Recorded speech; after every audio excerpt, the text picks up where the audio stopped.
Olá pessoal, tudo bem? A aula de hoje é sobre a poesia épica de Camões. O que seria a poesia épica? Aliás, o que seria uma história épica? A história épica, ela se classifica como uma história heróica, de atos heróicos, de atos, digamos, que supera, que vai além do próprio, do próprio humano. Então, é, a nossa relação com as narrativas heróicas, elas são muito frequentes, né? Nós gostamos muito, lemos histórias heróicas, livros de heroísmo, jogamos jogos de herói, vemos filmes de herói, né? Então, o caráter épico é algo que está, né, sempre presente na nossa existência. No entanto, muitos autores estudaram, né? Por quê? Por que dessa necessidade de termos narrativas heróicas? Como essas narrativas heróicas elas se formam, né? É, a questão do porquê, assim, nós somos uma espécie que idealizamos a nós mesmos, né? Nós sempre idealizamos, ou então temos uma sensação de que podemos ser melhor do que somos. E então as narrativas heróicas, elas têm como pano de fundo, né, essa tentativa, né, de mostrar para nós, né, uma narrativa de existência que pode servir como modelo, né, e nos elevar moralmente, nos elevar como pessoas morais, éticas, melhores daquilo que nós já somos, né? Mas um autor que me agrada muito é o Joseph Campbell. Ele foi um estruturalista, né?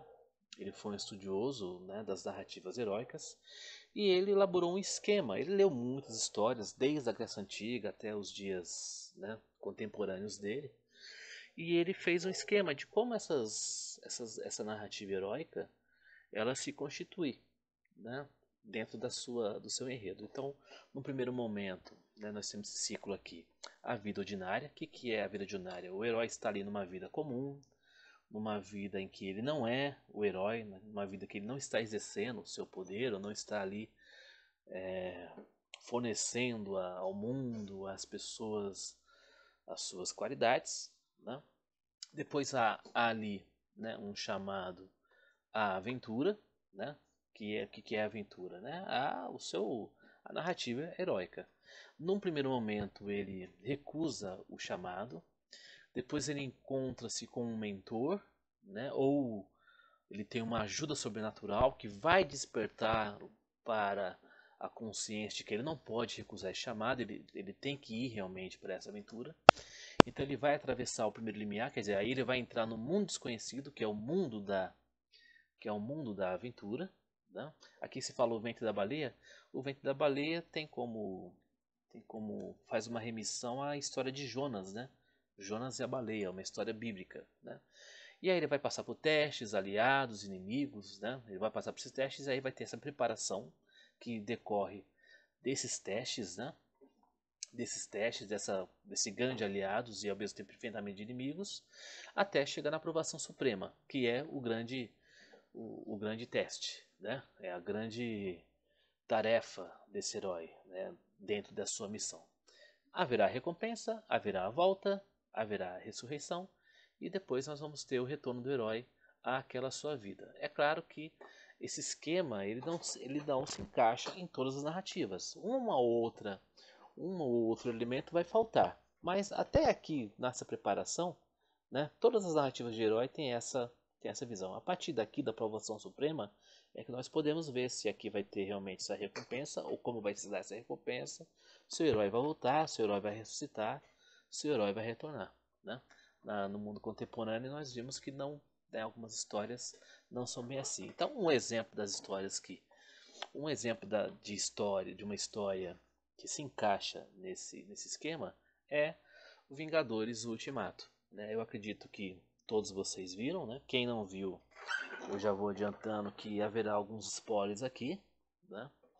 É, mas Os Vingadores Ultimato é um filme, né, fez grande sucesso. E é assim, é claro que ali você encaixa-se. Esse esquema da jornada do herói se encaixa praticamente em todos os personagens, né? Se bem que eu não sei o que a Capitã Marvel tá fazendo nesse filme, né? Desculpa aí quem gosta dela, mas eu achei que o papel dela foi. Fizeram um hype em cima do papel dela e pra mim ela não demonstrou o que veio, né? Mas o grande herói do filme, talvez colocou-se muito, né? Essa o hype em cima dela para justamente esconder que na verdade o grande herói do filme é o Tony Stark, né? É o Tony Stark que é o personagem que que fecha esse ciclo da jornada do herói estudada por Joseph Campbell, né? Porque o que acontece? Nós temos no primeiro momento ele no filme vivendo no mundo comum, né? Ele está ali com a mulher, com a filha, né? Ele está ali e aí você tem ele vai ter o chamado à aventura dele, por quê? Porque acontece que o, o Homem-Formiga ele vem do reino quântico, né? E o Homem-Formiga então sabe, oh, nós podemos então, né, viajar no tempo e pegar as joias, né, antes do Thanos. E aí então você vai lá, né? Você vai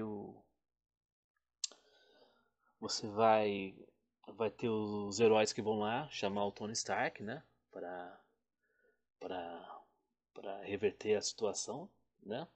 E, e ele vai se negar, né? Ele vai se recusar. Por que ele se recusa? Ele vai se recusar a sair da sua vida. Ele não vai sacrificar a sua família, não vai morrer e sacrificar a vida com a sua família em nome da morte né? Para salvar vidas, né? Que o Thanos sacrificou no primeiro filme, né?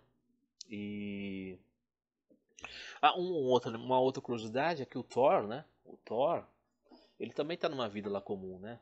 Tomando todas. Os outros também estão ali, né? Morrendo de tédio, por aí vai, né? É, e o Tony Stark ele se recusa. Aí depois você vai ter o encontro com o mentor. O que é o encontro com o mentor, né? Vai aparecer a Pepper, né? A Pepper que vai aparecer, né? E a Pepper vai aparecer porque minha parede, se eu não me engano, o Tony Stark ele até descobriu, desculpem, né? Ele até descobriu uma forma segura de viajar no espaço, mas ele quis jogar, se eu não me engano, ele quis jogar, destruir, acho que jogar no mar. E e aí a Pepper convence ele a se juntar aos Vingadores, né? E aí então eles vão entrar, né, no mundo da aventura, eles vão então entrar no reino quântico, né? A viagem do tempo. E então tem ali depois, né, lá no meio do filme, vários outros testes, né, aliados, inimigos aparecendo, várias lutas. Mas a gente sabe que tudo isso é apenas uma criação de uma tensão até chegar, né, na figura do Thanos, né? É, o... E aí você tem lá o próprio Gavião Arqueiro, a Viúva Negra, todos estão entrando em mundos, né? Mundos novos ali. Aí você tem a aprovação, né? Você tem as grandes provações. Então, no meu entender, a grande provação do Capitão América se dá no passado, também é do Tony Stark, né? O Tony Stark se encontra com o pai. Ali você tem uma grande provação que vai vir antes né, da grande luta. E aí você tem a recompensa que são as joias, né?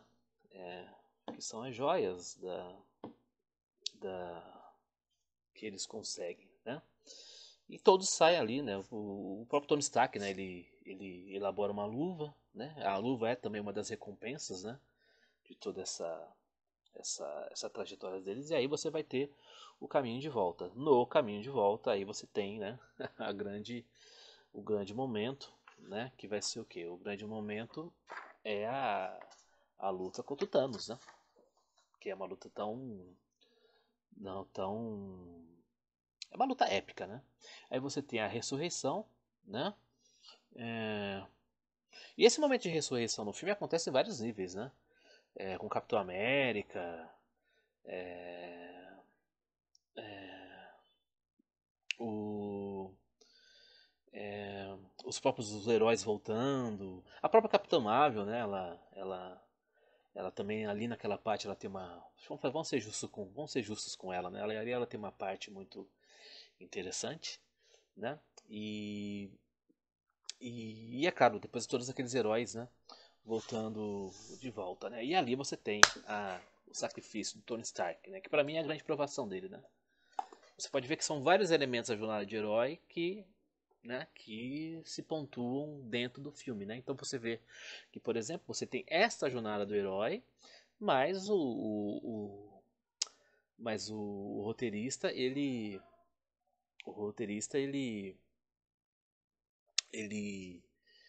pega esses elementos da jornada de herói e cria uma narrativa bem original, né? Depois eles voltam, né? Tem o prêmio, né? Que eles voltam, o retorno com o Elixir, né? Que se fala, né? Eles voltam para casa, o Tony Stark morre, claro, mas depois você ali tem um outro elemento de ressurreição que é o holograma dele, né? E todos os poetas na verdade se ressuscitam para uma vida bem melhor. Eu acredito que o filme fez um grande sucesso justamente por de certa forma ser original dentro daquela proposta de muitos filmes de herói que são iguais, né? Os Vingadores Ultimatos têm a mesma jornada, o mesmo padrão, né, da jornada de herói, mas no entanto os elementos deles são tão ricos e complexos, né, que faz com que o filme tenha tido essa espera, né, esse sucesso, esse impacto, né, que teve no seu público. No entanto, a grande primeira história épica que segue essa jornada de herói é a Odisseia de Homero, né? A Odisseia, como nós já discutimos em sala de aula, a Odisseia ela tem 2.800 anos, né? E é uma grande obra da Grécia Antiga, uma das primeiras grandes obras da literatura ocidental. E você tem aqui a figura de Ulisses, né? Ulisses que era um antigo guerreiro da Guerra de Troia, né? No clássico Ilíada do mesmo autor. É, Depois de uma assembleia dos deuses, Ulisses vai partir em busca, né, em busca do reencontro com a sua esposa Penélope, né? Então você vai perceber que dentro dessa narrativa você tem a mesma coisa, né? O herói está lá numa ilha preso, ele vai estar lá no local comum, com tédio. Então ele vai, de certa forma, sair daquela ilha, sair daquela situação em que ele está e vai, né, ir lá, né, atrás da esposa dele, que ele não a vê há anos, e tem muitos homens querendo casar com ele, né? Então, Ulisses então vai partir após 7 anos, né, de prisão. Ele constrói uma jangada e aí no primeiro momento a jangada tem uma tempestade. Ele vai para uma ilha, lá ele adormece, lá ele encontra a filha do rei, né? E aí lá ele tem a primeira provação, que é uma prova de disco, de lançamento de disco, né? Depois ele vai passar por. Ele vai lutar contra Ciclopes, né? Quem já jogou aí o God of War? God of War também é um jogo do PlayStation que também tem muito dessa jornada, né? Do herói. Ele vai passar também depois por sereias, né? E aí até ele chegar em casa, ele se disfarça de mendigo, né? É, E ele não é reconhecido por ninguém. Até que uma ama dele, né? Ele reconhece por uma cicatriz que ele tem. E depois o que acontece? Ele pega e, né, ele mata todos os homens que querem casar com a esposa dele na porrada, né? E depois ele vive, né, feliz com a sua esposa. Então, a Odisseia também tem essa essa jornada do herói também, né? Depois, um outro clássico que segue a mesma linha é Eneida de Virgílio, né? Que é, de certa forma, uma espécie de cópia, né? Só que não é plágio, né? É uma cópia da Odisseia de Homero, né? Os romanos, então, têm a sua própria Odisseia, que é a Eneida, né? Por que Eneida? Porque Odisseia é porque o nome do personagem na Grécia Antiga era Odissei, né? Mas aqui para nós foi traduzido como Ulisses. E a Eneida porque o personagem se chama Enéas, né? Meu nome é Enéas, né? 56. E é a mesma lógica, né? O Enéas ele pega, sai de viagem, né? Vai se dirigir, né? A sua casa, vai para o mundo dos mortos, né? E aí no final tem um grande duelo, né? Só que aí o Enéas ele já tem os seus aliados, né? Enquanto que na Odisseia o Ulisses ele sai na porrada sozinho, o Enéas já sai na porrada com vários aliados seus, com seu exército, né? Mas a jornada do herói é a mesma coisa. E aqui chegamos então na obra de Camões. A obra de Camões, a obra de Camões é uma odisseia, né? Escrita por Camões. O que é essa? Só que os Lusíadas ele tem uma diferença, porque enquanto que na Odisseia e na Eneida você tem heróis individuais, nos Lusíadas os heróis são os portugueses. Em que aspecto?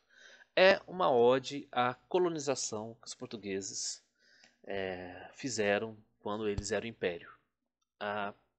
Para nós que somos os colonizados, isso pode parecer arrogante, né? É uma ode àquele massacre que os portugueses fizeram, né? Tanto na África quanto aqui na América Latina, né? Mais especificamente o Brasil.